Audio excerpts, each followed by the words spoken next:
శ్రీరామ జయం. భగవద్రామానుజుల జయంతి ఇది ఈనాటి విశేషం. నారాయణ సమారంభాం నాథయామున మధ్యమాం అస్మదాచార్య పర్యంతాం అంటూ విశిష్టాద్వైత మత సంబంధితం లేదా ఆ మార్గాన్ని అనుసరించేవారు అందరూ కూడా ఈ రోజున భగవద్రామానుజులను కీర్తిస్తారు. 120 సంవత్సరాల కాలం పూర్ణ ఆయుర్దాయంతో ఈ భూమిపై సంచారం చేసి ఈ దేశానికి సంబంధించినంత మేరకు ఆనాటి కాలంలో ఉన్న అన్య మతాలను తొలగించే నిరసించే ప్రయత్నంలో అంతర్భాగంగా సమస్త మానవాళిని భక్తి మార్గంలో ఈ దేశానికి సంబంధించిన సనాతన ధర్మం వైపు మరల్చే ప్రయత్నం చేసిన మహనీయులు భగవద్రామానుజులు.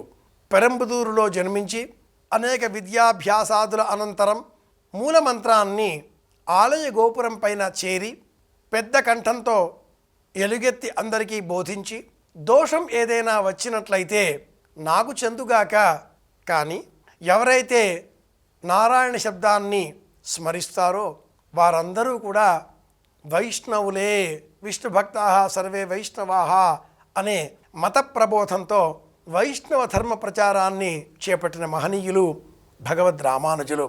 వేదార్థ సంగ్రహం, శ్రీభాష్యం, గీతాభాష్యం, వేదాంత దీపం, వేదాంత సారం, శరణాగతి గద్యం, శ్రీరంగ గద్యం, శ్రీవైకుంఠ గద్యం, నిత్య గ్రంథం, ఇలా భక్తిపూర్వకమైన రచనలతో విశ్వవ్యాపితమైన చైతన్యం అంటే నారాయణ స్వరూపము అనేటటువంటి ప్రబోధాన్ని చేసినటువంటి భగవద్రామానుజుల దివ్య చరిత్రమును ఈ రోజున మనం అధ్యయనం చేయవలసిన అవసరం ఎంతైనా ఉన్నది. అద్వైతం అన్నప్పుడు నీవే దేవుడివి అన్న జ్ఞానం పరిపూర్ణమైన పరమోత్తమైన జ్ఞానం. అన్నిటా కూడా దైవాన్ని దర్శించాలి అనే జ్ఞానం అందరికీ లభించదు.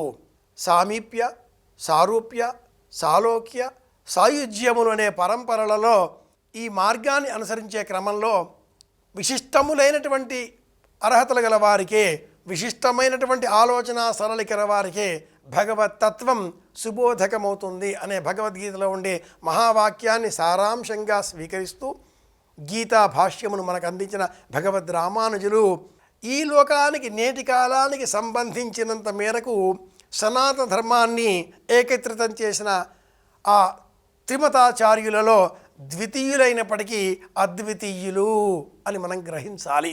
జ్ఞానం సంపూర్ణమైనది, కానీ ఆ జ్ఞానాన్ని చేరే క్రమంలో కొంత మనకు వేదన తప్పదు. ఆ వేదనా సరళిని గమనించే నేపథ్యంలో విశిష్టాద్వైత దర్శనం అంటే ఏమిటో తెలుసుకోవడం మనకు ఆవశ్యకమైన విషయం. మూలం తెలిస్తేనే కానీ అంతరార్థం అవగాహనలోనికి రాదు.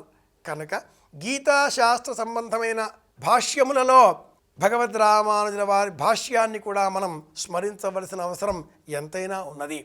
నామములు, భస్మరేఖలు, గుండ్రని బొట్టు, అంగారము, గంధము, భస్మము, కుంకుమ, పసుపు, నల్లని వర్ణములో ఉండేటటువంటి అగ్నిహోత్రంలో లభించేటటువంటి విభూతి ఏదైనా కూడా మనలో ఉండేటటువంటి చైతన్యాన్ని ఉద్దీపనం చేసేవే.